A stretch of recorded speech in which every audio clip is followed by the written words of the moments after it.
चला आज आपण बनवूया मुठ्यांचा रस्सा।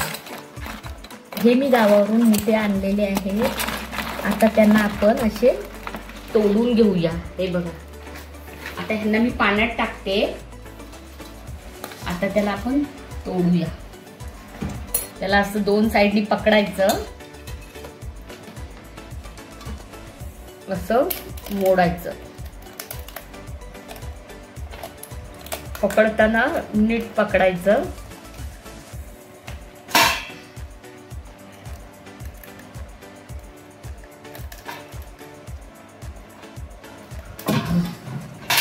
या पद्धतीने नंतर असं पाण्याने धुवायचे। ते मी 3-4 पाण्याने अगोदरच धुवून घेतलेले आहेत।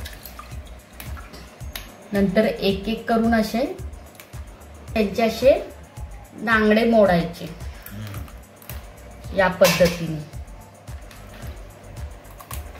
हे बघा,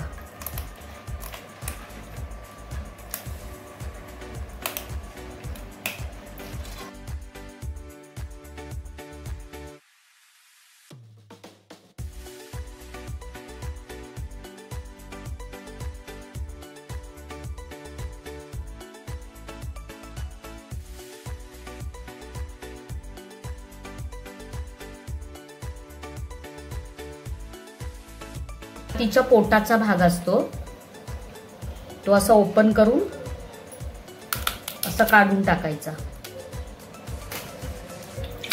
त्याच्यानंतर हा पेंदा, हा पेंद्याचा भाग तो असा अशा पद्धतीने उपकायचा। आता ह्याच्यामधले मी 10-12 घेते, मला जेवढे लागतील तेवढे मी मोडून घेते आता एक एक करून। नंतर तुम्हाला मुठ्यांचा रस्सा कसा करायचा त्याची रेसिपी दाखवते। हे बघा, अशा पद्धतीने 10-12 मी मोडून घेते। आता ही कवटी आहे, पण ही चिंबोरी आहे। आता तिचं जे हे डोळे आहेत त्याच्या साईडला हे असं एक कडक भाग असतो, तो असं प्रेस करून अंगठ्याने असा प्रेस करून आतमध्ये असा ढकलून घ्यायचा आणि मोडायचा।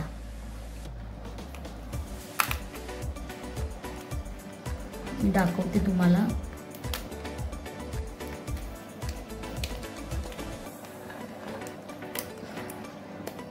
या पद्धतीने बघा।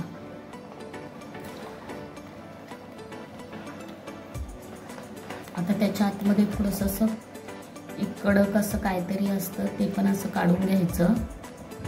आणि ह्या चिंबोरीमध्ये बघा, ही ऑरेंज कलरची दिसत आहे ती अंडी आहे।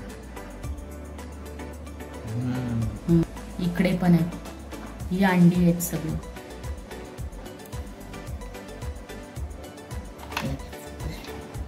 आता हा मुठ्या आहे।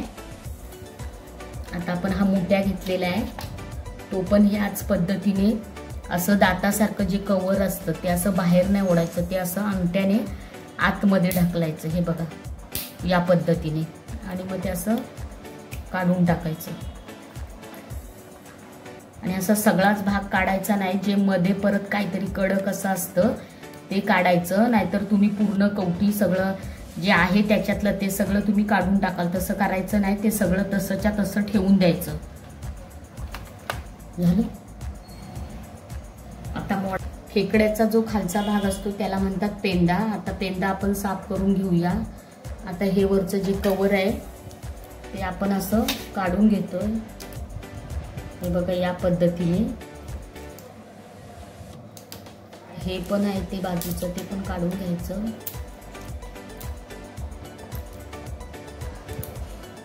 आणि नंतर ह्या साईडचं जे असतं ते पण काढून घ्यायचं। अशा प्रकारे आपला पेंदा साफ झालेला आहे या पद्धतीने। आता हा कांदा मी घेते कवट्यांसाठी, आणि ही हिरवी मिरची, त्याच्यामध्ये कोथिंबीर,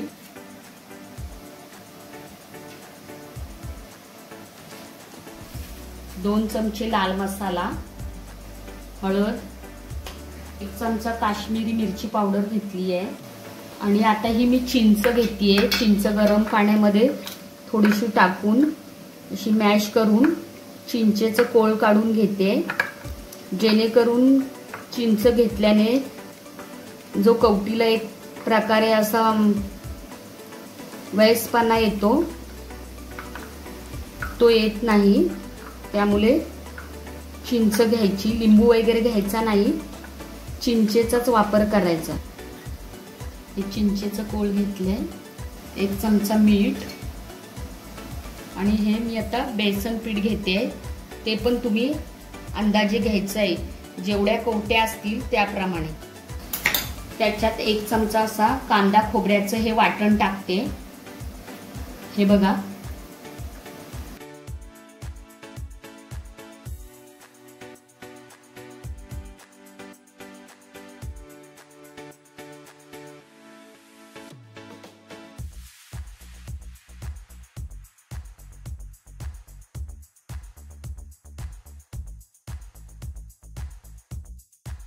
आपलं हे कवट्यांमध्ये भरण्यासाठी पीठ तयार झालेलं आहे. ते आपण बाजूला ठेवून देऊया. आता ह्या कवट्या आहेत आणि हे छोटे नांगडे आहेत. तर आता आपण ह्या कवट्या या बेसनच्या पिठाने भरून घेऊया. या पद्धतीने भरायच्या, जास्त अशा वरपर्यंत नाही भरायच्या, अशा प्लेनच भरायच्या या पद्धतीने.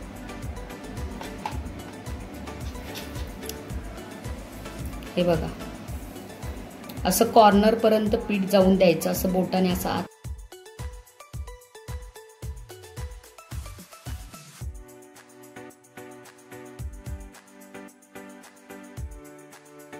आता ह्या मी कवट्या भरून घेतलेल्या आहेत. मुठ्यांचा रस्सा करण्यासाठी फोडणीला लागणार आहे कांदा, टेचलेली लसूण, 4-5 काली मिरी, तेजपत्ता 1, 2 दालचिनीचे तुकडे, 4-5 लवंगा. आता आपण पहिल्यांदा तेल चांगलं तापलेलं आहे. आता या तेलामध्ये आपण टाकूया लवंग, तेजपत्ता पान, दालचिनीचे तुकडे आणि ह्या लवंगा आणि हा टेचलेला लसूण, हिंग. आता लसूण छानपैकी लाल झालेला आहे. आता त्याच्यात जाणार कांदा. आता हा कांदा आपला फ्राय झालेला आहे आणि लाल पण झालेला आहे. टॅमॅटो, 1 टॅमॅटो घेतलेला आहे, तो पण आपण फ्राय करून घेऊया.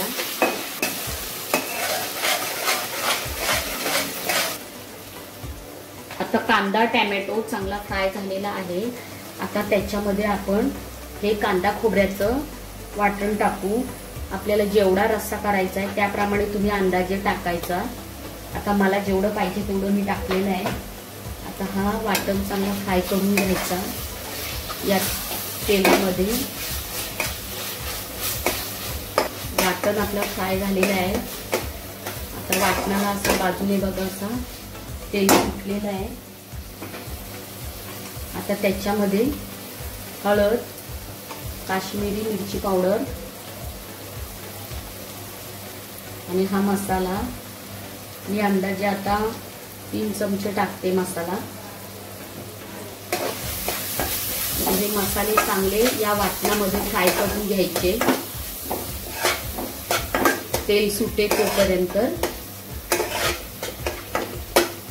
आता हे नांगडे आणि हे पेंदे आहेत. आता ते आपण ह्या वाटणामध्ये टाकायचे.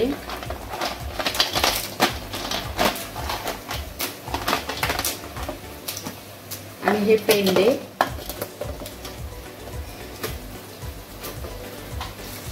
आता हे नागडे आणि हे पेंदे असे छानपैकी असे वाटणामध्ये चांगले फ्राय करून घ्यायचे. आता 1 मिनिट झालेला आहे. आता त्याच्यामध्ये आपण मी 1 तांब्या भरून असं पाणी टाकून घेते. जास्त पाणी नाही टाकायचं, अंदाजे पाणी टाकायचं. आता परत झाकण ठेवून ते छानपैकी उकळी येईपर्यंत ठेवून द्यायचं. ओके.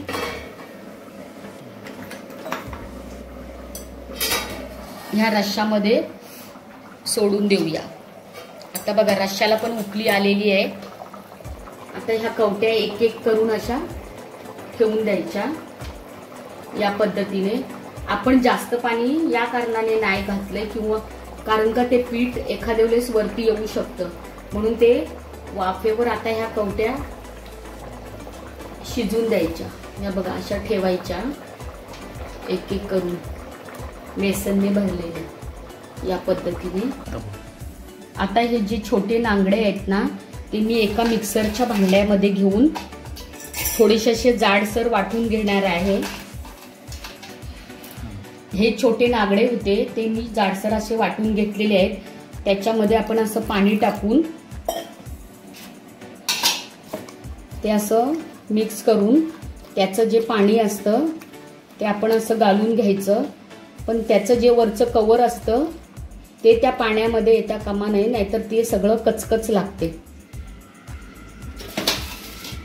या पद्धतीने असं घालून घ्यायचं। हे बघा हा सगळा चोथा राहतो, पण त्याचं कवर वरचं टाकून द्यायचं, ते घ्यायचं नाही। घेतलं तर पूर्ण रस्सा तुमचा बिघडू शकतो, तुमची एवढी केलेली मेहनत पाण्यामध्ये जाणार। या पद्धतीने असं परत त्याच्यामध्ये पाणी टाकून असं परत हलवून घेऊन परत ते पाणी एकदा दोनदा तीनदा अशा प्रकारे, हे बघा केवढं गाळ राहिलंय। आता हे आपल्याला असं दोनदा तीनदा करून घ्यायचं, मग त्याच्यानंतर आपल्याला अशा प्रकारचं पाणी भेटतं। त्यामुळे हे पाणी जर का आपण रश्श्यात टाकलं तर टेस्ट चांगली येते। हे काळं पाणी कसलं तर जे कवट्यामध्ये आतमध्ये काळं असतं त्याचं हे पाणी आहे, पण ते टाकून नाही द्यायचं, ते पण ह्या रश्श्यामध्ये टाकून द्यायचं। मगाशी नागडे वाटलेले आहेत त्याचं आपण असं गाळून गाळून जे वरचं पाणी घेतलेलं आहे ते पण ह्याच्यामध्ये असं टाकून घ्यायचं। आता एक चमचा मी मीठ टाकते आणि परत उकळी येऊन देते 5 मिनिटाची, मग आपला रस्सा मुठ्यांचा रस्सा रेडी। ह्या बघा मी मगाशी दाखवल्याप्रमाणे मी त्या प्लेन भरलेल्या आता कशा टम्म फुगून अशा वरती आलेल्या आहेत, दिसतायत तुम्हाला। आता हा रस्सा तुम्ही तांदळाच्या भाकरी बरोबर नाहीतर गरम गरम भाता बरोबर खाऊ शकता।